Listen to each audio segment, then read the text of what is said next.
I'm Theo, I'm from the Radical Housing Network. The Radical Housing Network is a network of grassroots housing groups which was established in spring 2013, and various groups are part of it, including GMB Young London and Focus E15.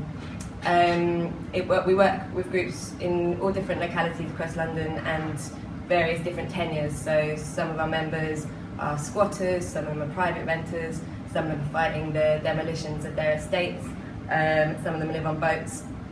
And the idea of bringing all these groups together was to start to articulate what is it that connects all of these different things, because we kind of have a sense that there's some sort of underlying driving causes of the housing crisis, but until we start talking across those tenures and across those localities, those underlying causes don't become real. So we started working together a couple of years ago, and the first sort of thing that we did together was to put together some principles that outline what it is that is our kind of understanding of the housing crisis and of the struggle that we're collectively engaged in.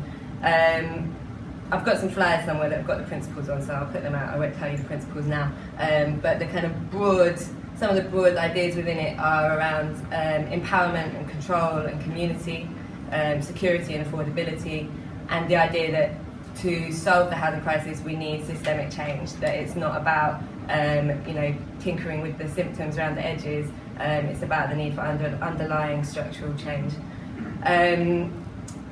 So since 2013 we've done various sort of collective things as the Radical Housing Network. Last October we mobilised against something called MIPIM, which is a big property fair which happens each year, horrible thing, and we worked with various other groups as well who do things around land and food and fighting the privatisation of the NHS. So it's starting to try to draw these links not just between housing tenures but also between all these multiple struggles and the ways that they intersect with each other.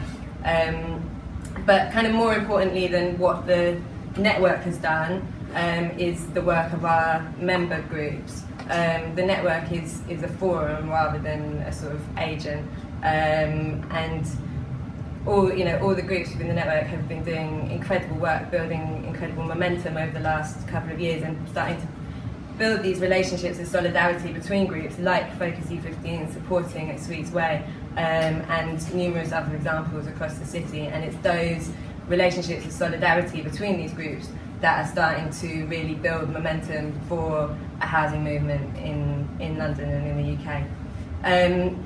As Becky said, loads of these groups have women at the centre and forefront, and I think it's an interesting sort of thing to observe, and then you start thinking, okay, so why is that? Why are women so central within the housing movement?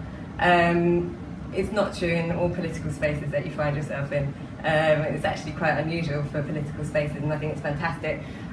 But so I think lack of access to adequate housing is a gendered issue globally and nationally.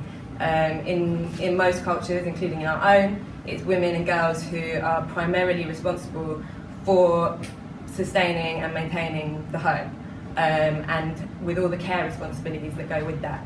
So when a mother loses her home, it's also the home of her children, it may also be the home of her parents, and so because of that, security of housing is central to women's freedom within society. Of course, women are not one unified block group, and access to adequate housing is intersectional, and it's mediated by lots of other factors: class, race, sexuality, disability status, and it's really important that we recognise the diversity of women's experiences within housing, but also I think using the gender lens to start looking at housing can teach us a lot about what is wrong with the current housing situation, and also why structural change is such an important part of solving it. Historically, I don't want to go on too long, historically women have been at the forefront of housing as well. So if we look 100 years ago this year is the anniversary of the Glasgow rent strikes in 1915. which have been described as the most successful example of direct action ever undertaken by the working class. And those were led by women. Whilst the men were away at war, the landlords thought it was a good opportunity to try and push up the rents. Little did they know that they had put themselves up against a very formidable enemy, which was the working class women of Glasgow, who organised massive rent strikes and sustained eviction resistances that were very well organised, and as a result achieved the first ever rent controls, which lasted in various forms until 1989. So yeah, the whole history of the housing struggle is full of women at the forefront, and so I think it's a useful lens for us to start looking at things from today. Thank you.